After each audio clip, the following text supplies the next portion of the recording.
ಕೊಡಬೇಕು ಅಂತ ನಾವು ಕೂಡ ಒತ್ತಾಯ ಮಾಡ್ತೀವಿ. ಬರೀ ಸರ್ಕಾರ ಅಷ್ಟೇ ಅಲ್ಲ, RCB ಅವರು ಕೊಡಬೇಕಾಗುತ್ತೆ, ಕ್ರಿಕೆಟ್ ಅಸೋಸಿಯೇಷನ್ದವರು ಕೊಡಬೇಕಾಗುತ್ತೆ. ಬಹಳ ಲಾಭವನ್ನು ತೆಗೆದುಕೊಂಡಿದ್ದಾರೆ. ನಮ್ಮದು ಒತ್ತಾಯ ಇದೆ, ಬರೀ 10 ಲಕ್ಷ ಅಲ್ಲ, ಕ್ರಿಕೆಟ್ ಅಸೋಸಿಯೇಷನ್ ಆಗಿರ್ಬೋದು ಅಥವಾ ಯಾರು ಪ್ರಾಯೋಜಕತ್ವ ಮಾಡ್ತಾರೆ 1 ಕೋಟಿ ರೂಪಾಯಿಯನ್ನ ಪರಿಹಾರವನ್ನು ಕೊಡಬೇಕು. ಯಾಕಂದರೆ ಸತ್ತ ಜೀವವನ್ನು ತರಲಿಕ್ಕೆ ಸಾಧ್ಯ ಇಲ್ಲ.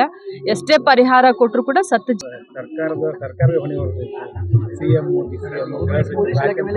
ನೋಡಿ, ವಿರೋಧ ಪಕ್ಷದವರು ಇನ್ನೇನು ಮಾತನಾಡಲಿಕ್ಕೆ ಸಾಧ್ಯ? ಜನರ ದಿಕ್ಕನ್ನು ತಪ್ಪಿಸ್ಲಿಕ್ಕೆ, ದಾರಿಯನ್ನು ತಪ್ಪಿಸ್ಲಿಕ್ಕೆ ಇನ್ನೇನು ಮಾಡಬೇಕು ಅದನ್ನೆಲ್ಲ ಅವ್ರು ಮಾಡ್ತಾ ಇದ್ದಾರೆ.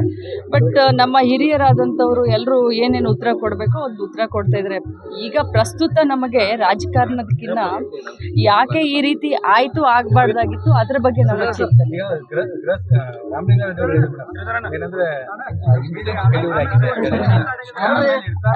ಈಗ ತಾನೇ HK ಪಾಟೀಲ್ ಸಾಹೇಬ್ರು ಹೇಳಿದ್ರು, ಅವರು ತಮ್ಮ ಅನುಭವದಿಂದ ಹೇಳಿದ್ದಾರೆ. ಅದು ಇಂಟೆಲಿಜೆನ್ಸ್ ಫೇಲ್ಯೂರು ಮತ್ತಿನ್ನೇನು ಫೇಲ್ಯೂರು, ಅದು ತನಿಖೆಯಿಂದ ಎಲ್ಲ ಗೊತ್ತಾಗುತ್ತೆ.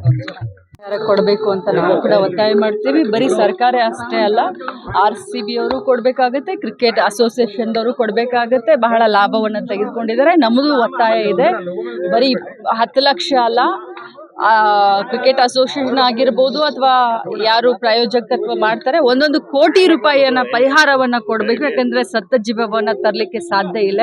ಎಷ್ಟೇ ಪರಿಹಾರ ಕೊಟ್ಟರು ಕೂಡ ಸತ್ತ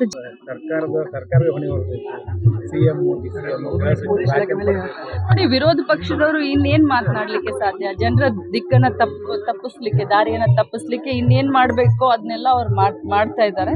ಬಟ್ ನಮ್ಮ ಹಿರಿಯರಾದಂಥವರು ಎಲ್ಲರೂ ಏನೇನು ಉತ್ತರ ಕೊಡಬೇಕೋ ಅದು ಉತ್ತರ ಕೊಡ್ತಾ ಇದ್ದಾರೆ.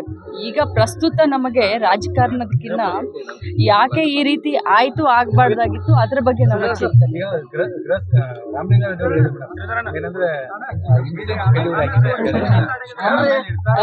ಈಗ ತಾನೇ HK ಪಾಟೀಲ್ ಸಾಹೇಬ್ರು ಹೇಳಿದ್ರು, ಅವರು ತಮ್ಮ ಅನುಭವದಿಂದ ಹೇಳಿದ್ದಾರೆ.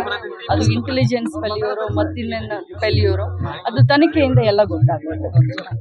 ಕೊಡಬೇಕು ಅಂತ ನಾವು ಕೂಡ ಒತ್ತಾಯ ಮಾಡ್ತೀವಿ. ಬರೀ ಸರ್ಕಾರ ಅಷ್ಟೇ ಅಲ್ಲ, RCB ಅವರು ಕೊಡಬೇಕಾಗುತ್ತೆ, ಕ್ರಿಕೆಟ್ ಅಸೋಸಿಯೇಷನ್ದವರು ಕೊಡಬೇಕಾಗುತ್ತೆ. ಬಹಳ ಲಾಭವನ್ನು ತೆಗೆದುಕೊಂಡಿದ್ದಾರೆ. ನಮ್ಮದು ಒತ್ತಾಯ ಇದೆ, ಬರೀ 10 ಲಕ್ಷ ಅಲ್ಲ, ಕ್ರಿಕೆಟ್ ಅಸೋಸಿಯೇಷನ್ ಆಗಿರ್ಬೋದು ಅಥವಾ ಯಾರು ಪ್ರಾಯೋಜಕತ್ವ ಮಾಡ್ತಾರೆ 1 ಕೋಟಿ ರೂಪಾಯಿಯನ್ನ ಪರಿಹಾರವನ್ನು ಕೊಡಬೇಕು. ಯಾಕಂದರೆ ಸತ್ತ ಜೀವವನ್ನು ತರಲಿಕ್ಕೆ ಸಾಧ್ಯ ಇಲ್ಲ.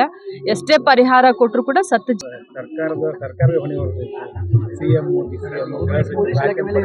ನೋಡಿ, ವಿರೋಧ ಪಕ್ಷದವರು ಇನ್ನೇನು ಮಾತನಾಡಲಿಕ್ಕೆ ಸಾಧ್ಯ? ಜನರ ದಿಕ್ಕನ್ನು ತಪ್ಪಿಸ್ಲಿಕ್ಕೆ, ದಾರಿಯನ್ನು ತಪ್ಪಿಸ್ಲಿಕ್ಕೆ ಇನ್ನೇನು ಮಾಡಬೇಕೋ ಅದನ್ನೆಲ್ಲ ಅವ್ರು ಮಾಡ್ತಾ ಇದ್ದಾರೆ. ಬಟ್ ನಮ್ಮ ಹಿರಿಯರಾದಂಥವರು ಎಲ್ಲರೂ ಏನೇನು ಉತ್ತರ ಕೊಡಬೇಕೋ ಅದು ಉತ್ತರ ಕೊಡ್ತಾ ಇದ್ದಾರೆ. ಈಗ ಪ್ರಸ್ತುತ ನಮಗೆ ರಾಜಕಾರಣದಕ್ಕಿಂತ ಯಾಕೆ ಈ ರೀತಿ ಆಯಿತು, ಆಗಬಾರ್ದಾಗಿತ್ತು, ಅದ್ರ ಬಗ್ಗೆ ನಮ್ಮ ಚಿಂತನೆ.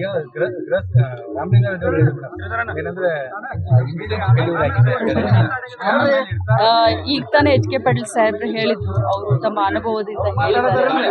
ಅದು ಇಂಟೆಲಿಜೆನ್ಸ್ ಫೇಲ್ಯೂರು ಮತ್ತಿನ್ನೇನು ಫೇಲ್ಯೂರು, ಅದು ತನಿಖೆಯಿಂದ ಎಲ್ಲ ಗೊತ್ತಾಗುತ್ತೆ.